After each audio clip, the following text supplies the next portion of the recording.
আমার সৎ মায়ের কাছে আমায় রেখে বাবা ব্যবসার উদ্দেশ্য করে শহরে গেলেন। বাবা যখন বাড়িতে থাকতেন তখন আমার সৎ মায়ের আচরণ খুব ভালো ছিল। যখন বাবা ব্যবসার কাজে চলে গেলেন 1 মাসের জন্য, ঠিক তখন থেকেই আমার সৎ মায়ের আচরণ পাল্টে গেল।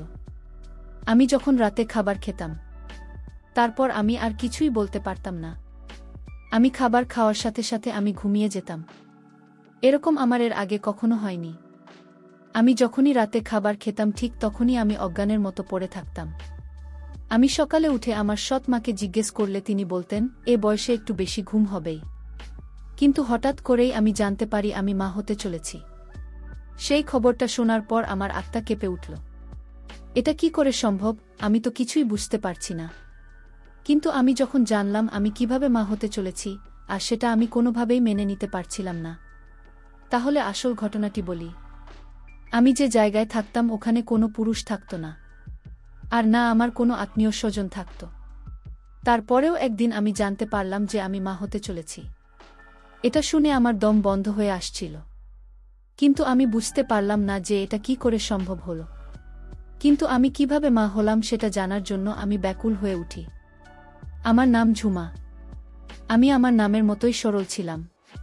কিন্তু আমার এই সরলতার অস্তিত্বের জন্য আমি অনেক বড় শাস্তি পেয়েছিলাম। সমস্যায় ভরে উঠল আমার জীবন। আর আমি বুঝতেও পারিনি। আমি বোকা ছিলাম যার উপর দিনরাত অত্যাচার হতো, কিন্তু সেটা আন্দাজও করতে পারেনি। আমি যখন 12 বছর বয়সী ছিলাম, আমার মায়ের একটা অদ্ভুত রোগ হয়।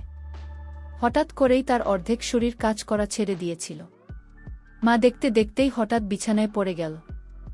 এরকম অবস্থায় আমাদের সাহায্য করার জন্য আমার মায়ের সৎ বোন রাজি হয়েছিল। সেই মায়ের খেয়াল রাখত আর ঘর সামলে রাখত। আমার বাবার শহরের ধনী ব্যক্তিদের একজন ছিলেন, কিন্তু তিনি তার প্রচুর অর্থ খরচ করেও আমার মায়ের চিকিৎসা করে তাকে সুস্থ করতে পারেননি। আমার মা 2 বছর অসুস্থ থাকার পর এই পৃথিবী ছেড়ে চলে গেছেন। ফলে বাবার খুব মন খারাপ হয়ে থাকত। এখন আমাদের বাড়িতে মাসির থাকাটা খুব জরুরি হয়ে গিয়েছিল।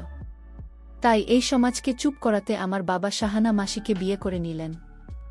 শাহানা প্রথমে বিয়ে করলেও তার শ্বশুরবাড়ির লোকজন তাকে ব্যভিচারের অভিযোগ এনে বাড়ি থেকে বের করে দেয়। এভাবে তিনিও আশ্রয় পান। তিনি একজন ভালো মহিলা ছিলেন। 3 বছর ধরে তিনি আমার মায়ের অনেক যত্ন নিয়েছেন। আমার সমস্ত কাজগুলো মাসিমা করে দিত। এখন বড় হয়েছি, নিজের কাজ নিজে করে থাকি। যাওয়ার আগে মা বাবাকে বলেছিল আমার ভালোভাবে যত্ন নিতে। যদিও আমার বাবা সবসময় আমাকে অনেক স্নেহ করতেন, কিন্তু আমার মা চলে যাওয়ার পর তার জীবন যেন আমার মধ্যে আটকে যায়। সে বারবার শাহানাকে বলতো আমার খুব খেয়াল রাখতে। দিনে অনেকবার বাবা জিজ্ঞেস করতেন সময় মতো খাবার খেয়েছে কিনা, ড্রাইভার কি আমার সময়মতো স্কুল থেকে বাড়ি নিয়ে এসেছে।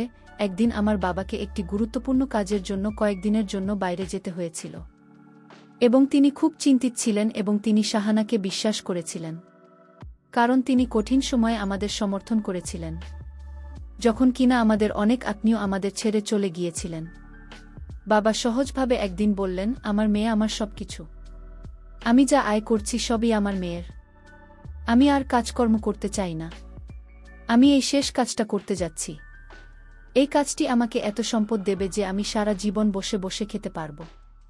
তারপর আমি আমার সমস্ত সম্পদ আমার মেয়েকে দেব এবং তার বিয়ে দিয়ে দেব।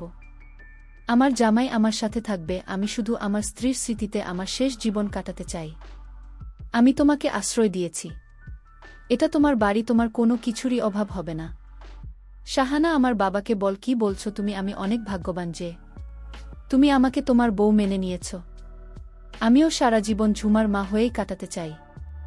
আমি তার মাকে কথা দিয়েছিলাম যে আমি সব সময় তার যত্ন নেব।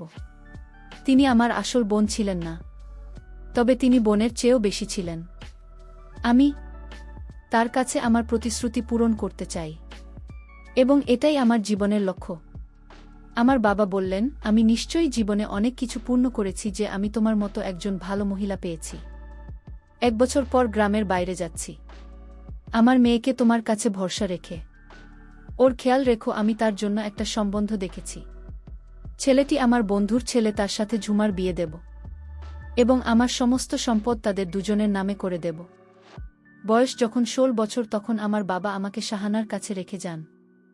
বাবা বললেন তিনি তাড়াতাড়ি ফিরে আসবেন। কিন্তু যেদিন বাবা এই গ্রাম ছেড়েছেন সেদিন থেকে শাহানার মনোভাব কিছুটা বদলে গেল। সেই রাতে সে আমার জন্য রান্না করেনি। আজকে রান্না করেনি। কেন জিজ্ঞেস করলে সে বলল, আমার শরীর খারাপ, ফ্রিজে যা পড়ে আছে তাই খাও। একদিন ছুটি দেওয়া উচিত, তা অন্তত আমি বুঝতে পারতাম। তাই আশপাশে যা ছিল তা খেয়ে ঘুমিয়ে পড়লাম। রাতে আমার বাড়িতে কিছু নড়াচড়ার শব্দ শুনতে পেলাম। আমার ঘুম খুব কাঁচা ছিল। আমি জেগে উঠলাম। আমি দেখলাম শাহানা মাসি দরজা বন্ধ করছে। আমি তার দিকে তাকালাম এবং সে কিছুটা ঘাবড়ে গেল। আমি জিজ্ঞেস করলাম কেউ এসেছে কিনা। সে বলতে লাগল না, আমি দরজা বন্ধ করতে ভুলে গিয়েছিলাম, সেজন্য সে দরজা বন্ধ করতে এসেছিল। আমি আমার ঘরে ফিরে এলাম। পরের দিন স্কুলে গিয়ে জানতে পারলাম শহরে কিছু রোগ ছড়িয়ে পড়ায় স্কুল থেকে ছুটি দিয়ে দিচ্ছি। আমি খুব খুশি হয়ে উঠলাম যে এখনো স্কুলে যেতে হবে না, সারাদিন ঘরেই থাকব। যাই হোক, আমার বাড়িটা এমন ছিল যে বাড়ি ফিরতে একটা জিনিস খেয়াল করলাম যে আমাদের বাড়িতে অতি বয়স্ক পাহারাদার মদন কাকু আজ গেটে উপস্থিত নেই। গেটের অন্য প্রহরীকে জিজ্ঞেস করলাম, কাকু কোথায়? সে বলল যে কয়েকদিনের ছুটিতে গ্রামে গেছে। আমি অবাক হয়েছিলাম যে আজ পর্যন্ত 20 বছরে একটাও ছুটি নেননি। সকালে ছেলে মেয়েদের বিয়েতে গেলেও রাতে ফিরে আসতেন। কয়েকদিনের ছুটিতে কিভাবে গেলেন? মনে হয় এটি কোনো বড় ব্যাপার ছিল। যাই হোক, আমি আমার বাড়ি ফিরলাম। রাতে শাহানা মাসিকে আমার জন্য আমার পছন্দের খাবার রান্না করেছিল এবং গতকাল সে আমার জন্য রান্না করেনি বলে আমার থেকে ক্ষমাও চেয়েছিল। সে বলল যে আমার বাবা চলে যাওয়ায় তার একটু মন খারাপ ছিল। আমি তাকে বললাম, তুমি কি আমার বাবাকে খুব ভালোবাসো? আমার মা আমার বাবাকে অনেক ভালোবাসতাম। সে বলল, তোমার বাবা এত ভালো মানুষ যে কেউ তার প্রেমে পড়তে পারে। আমিও তার প্রেমে পড়তে শুরু করি, কিন্তু সে আমার দিকে তাকায় না। তুমি আমার সৎ মা হলেও আমি তোমাকে কখনো অপরিচিত মনে করিনি। বাবা ফিরে এলে আমি তাকে বলবো আমার মায়ের সাথে যেমন করে থাকত ঠিক সে যেন তোমার সাথে তেমন করেই থাকে। সে জিজ্ঞেস করতে লাগল, তোমার বাবা তোমার মায়ের সাথে কেমন থাকতেন? আমি বলছিলাম যে তিনি মায়ের জন্য নতুন এবং দামি উপহার নিয়ে আসবেন। তিনি তার প্রশংসা করতেন। দুজনকে একসাথে খুশি দেখে আমিও খুব খুশি হতাম। আমি শুধু তার সাথে কথা বলেছিলাম এবং আমার পছন্দের খাবার খাচ্ছিলাম। এটা তো সত্য যে তিনি খুব ভালো খাবার রান্না করতেন, এমনকি আমার মায়ের চেয়েও ভালো। এরপর কখন আমার রুমে এসে আমি এত গভীরভাবে ঘুমিয়ে পড়েছিলাম মনে নেই। সকালে যখন চোখ খুললাম আমি আমার শুয়ে আছি, কিন্তু আমি মনে করতে পারছি না কিভাবে আমি আমার বিছানায় পৌঁছেছি। সকালে শাহানা আমার সৎ মাকে জিজ্ঞেস করলে সে বলল, তুমি নিজেই তোমার বিছানায় গিয়েছে। কিন্তু হ্যাঁ, তোমার খুব ঘুম হচ্ছে। এই বয়সে ঘুম এমনই হয়, কিছুই মনে থাকে না। এই বয়সে সত্যিই এমন ঘুম আসে। কিন্তু আমার ঘুম তো খুব কাছে ছিল। কিন্তু যাই হোক, তারপরে আমি সেদিকে খুব একটা মনোযোগ দেননি। কিন্তু এখন আমার বাড়িতে অদ্ভুত কিছু ঘটনা ঘটছিল। একদিন দেখলাম ড্রয়িং রুমে অনেক অনেক ভালো ভালো খাবার যাচ্ছিল। কে আছে জিজ্ঞেস করলে কাজের মেয়ে বলল, আপনিও এসেছে শাহানারা, আপনিও তো আমারও, আপনিও সমান। তাই আমিও ড্রয়িং রুমে গেলাম। আর সেখানে গিয়ে আমার সামনের দৃশ্য দেখে আমি অবাক হয়ে গেলাম। ওখানে কোনো অতিথি ছিল না, কিন্তু দুজন লোক বসেছিল যারা দেখতে বড়লোক, কিন্তু কিছুটা বিপজ্জনকও বটে। আমি ভিতরে প্রবেশ করার সাথে সাথে সে আমার দিকে তাকাতে লাগল। শাহানা আমাকে পরিচয় করিয়ে দিয়ে বলল, এ আমার স্বামীর মেয়ে। তাদের একজন বলল যে ও খুব সুন্দরী। তাদের বলা এই কথাটা আমার কাছে খুব অদ্ভুত লেগেছিল। তারপর আমি আমার রুমে ফিরে এলাম এবং পরে সে বলল যে তারা ছিল আমার ভাই। আমার সাথে প্রতিদিন একটি অদ্ভুত ঘটনা ঘটত। আমি যখন সকালে ঘুম থেকে উঠতাম তখন মনে হতো যে আমি খুব ক্লান্ত, এবং রাতে আমার ঘুম এমন হতো যে আমি অজ্ঞান হয়ে পড়তাম। আজকাল আমার কিছুই মনে থাকে না যে আমি কখন আসছি বা কখন আমার ঘরে আসি। আমি একদিন হঠাৎ আমি অসুস্থ হলাম, বমি বমি ভাব এবং মাথা ঘোরা শুরু করল। আমি ভয় পেয়েছিলাম যে আমিও সেই রোগে আক্রান্ত হতে পারি যেটি আজ সারা এলাকায় ছড়িয়ে পড়েছে। আমি সৎমাকে জিজ্ঞেস করলে জানালে সঙ্গে সঙ্গে ডাক্তারকে ডেকে পাঠায়।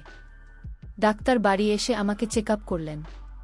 তিনি আমার রক্তের নমুনা নিয়েছিলেন এবং বলেছিলেন যে পরীক্ষা করার পরে তিনি রাতে পরীক্ষার ফলাফল জানাবেন। তিনি আমাকে কিছু ওষুধ দিয়ে চলে গেলেন। সে ফোন নিয়ে আমার সামনে দাঁড়িয়েছিল। হঠাৎ কিছু অদ্ভুত কথা বলল। বলতে লাগল, না, এটা হতে পারে না। ডাক্তারবাবু, আপনার নিশ্চয়ই কিছু ভুল হয়েছে। এটা হতে পারে না। আমি চিন্তায় পড়ে গেলাম যে আমার রিপোর্টে কি মনে এসেছে। সে হঠাৎ ফোন কেটে দিল এবং আমার দিকে এমনভাবে এগিয়ে আসছে যেন আমাকে শোনানোর জন্য খুব খারাপ খবর আছে। আমারও মন খারাপ হয়ে গেল। আমি জিজ্ঞেস করলাম, ডাক্তার কি বলছেন? তারপর সে বলতে লাগল যে ডাক্তার কি বলছেন সেটা পরের কথা। আগে বল, তুমি এটা কিভাবে করতে পারলে? তুমি তোমার বাবার সম্মানের কথা চিন্তা করলে না? তুমি কিভাবে করতে পারলে এটা? এখন সে ফিরে এলে আমি কি জবাব দেব? আন্টি কিসের কথা বলছে? আমি কি করেছি কিছুই বুঝতে পারছি না। ডাক্তার তোমাকে কি বলেছে? আর তুমি আমার সাথে এভাবে কথা বলছো কেন? আমি তো কিছুই করিনি। ডাক্তার বলেছে তুমি মা হতে চলেছেন। তার এটুকু বলায় আমার মাথায় মনে হলো আকাশ ভেঙে পড়ল। আমি হতবাক ছিলাম। এটা কিভাবে হতে পারে? আমি জানতাম না আমার কি হয়েছে। আমি এমন কোনো পাপ করিনি। আমি চিৎকার করে কাঁদতে লাগলাম যে এটা মিথ্যা, ডাক্তারের কিছু ভুল হয়েছে। শাহানা বলেন, ডাক্তারের সঙ্গে হয়তো কিছু ভুল বোঝাবুঝি হয়েছে, সেই জন্য কালকে আমরা অন্য ডাক্তারের কাছে যাব। হঠাৎ তার মনোভাব বদলে গেল। পরের দিন আমাকে অন্য এক ডাক্তারের কাছে নিয়ে যাওয়া হলো। তিনিও বললেন, আমি মা হতে যাচ্ছি, কিন্তু আমি এমন কোনো ভুল করিনি। তাহলে আমার কি হলো? আমি পুরোপুরি বিচলিত হয়ে পড়লাম। দিন রাত কাটতে লাগলাম। আমরা ডাক্তারকে বলেছিলাম যে আপনি কি এর কোনো সমাধান করতে পারবেন? আমাকে ঘরে ফিরিয়ে নিয়ে সে বলল, তোমার বাবা আমার ভরসায় তোমাকে দিয়ে দিয়েছিলেন। এখন আমি তাকে কি জবাব দেব? আর একটা ঝামেলা হলো, সে দিনই যখন বাবা ফোন করে বললেন, আমি তাড়াতাড়ি আমার কাজকর্ম শেষ করে নিয়েছি, তাই আমি এই সপ্তাহে ফিরছি। ডাক্তার মতে আমার দ্বিতীয় মা চলছিল এবং আমার বাবা আসার সময় এটি 3 মাস হবে। বাবা ফিরে আসলো আর আমরা দুজনেই খুব চিন্তিত হয়ে পড়লাম। এখন তাকে কিভাবে বলল? বাবা আমার সাথে দেখা করে খুব খুশি হলেন। তিনি আমাদের সাথে বসে খাবার খেলেন এবং শাহনামা সিরাতে তার সাথে কথা বলতে শুরু করল। আমি আমার রুমে বসে ভাবছিলাম এখন কি হবে। এমন সময় হঠাৎ আমার রুমে বাবার চিৎকারের শব্দ আসতে লাগল। আমি তো যেন গান হারিয়ে ফেলব। মনে হচ্ছিল বাবা আমার রুমে এসে কথা বলতে লাগলেন। জিজ্ঞেস করতে লাগলেন, এসব কি? এসব আমার ওই একই কথা। আমি কিছু করিনি। আমি কিছুই করিনি, কিন্তু আমার বাবাকে কথা শোনাতে ছিল। এই প্রথম বাবাকে আমার উপর এত রাগ আমি তো দেখলাম। তিনি প্রথমে তো রেগে গেলেন, এমনকি তিনি আমাকে চড়ও মারেন। আমি তোমার জীবন নিয়ে আর চিন্তা করি না। যা ঘটে ঘটুক, এখন আমরা এই সন্তান থেকে মুক্তি পাব। যেখানে আমি বস, এখানে তোমার বিয়ে হবে। বাবা আমার কথা শোনেননি। আমাকে কিছু বোঝানোর কোনো সুযোগও দেননি। তুমি দেখতে নিষ্পাপ, কিন্তু বাস্তবে এতটা বাজে। আজ তোমার মা ও নিশ্চয়ই কষ্ট পাচ্ছেন যে এমন মায়ের মেয়ে কেমন হয়েছে কথাটা শুনে। আমি ভেতরে ভেতরে মরে গেলাম। ভাবতে লাগলাম, এখন মরে গেলেই ভালো। এই মেয়েটার জন্য আমি কি ভেবেছিলাম। 1 পয়সাও কে দেব না, বিয়ে করে বাড়ি ছেড়ে চলে যাক। ওর মুখ দেখতে চাই না। মা বাবাকে বলতে লাগল, সব ঠিক হয়ে যাবে, আপনি রাগ করবেন না। আমরা হাসপাতালে যাচ্ছিলাম, পথে আমাদের গাড়ি খারাপ হয়ে যায়। আমার বাবা বলছিলেন যে তিনি ডাক্তারের সাথে অ্যাপয়েন্টমেন্ট নিয়েছেন এবং সময়মতো পৌঁছাতে হবে। তিনি বললেন, তুমি ওকে রিকশায় করে নিয়ে যাও, আমি গাড়ির একটা রুম ছেড়ে তারপরে আসব। আমি এ হাসপাতালের দিকে গেলাম। এখন যখন হাসপাতালের সামনে পৌঁছলাম, শাহানা সেখান থেকে হঠাৎ করে কোথায় উধাও হয়ে গেল। জানি না, হয়তো সে ভিতরে চলে গেছে। হঠাৎ কে যেন আমার মুখ বন্ধ করে দিন।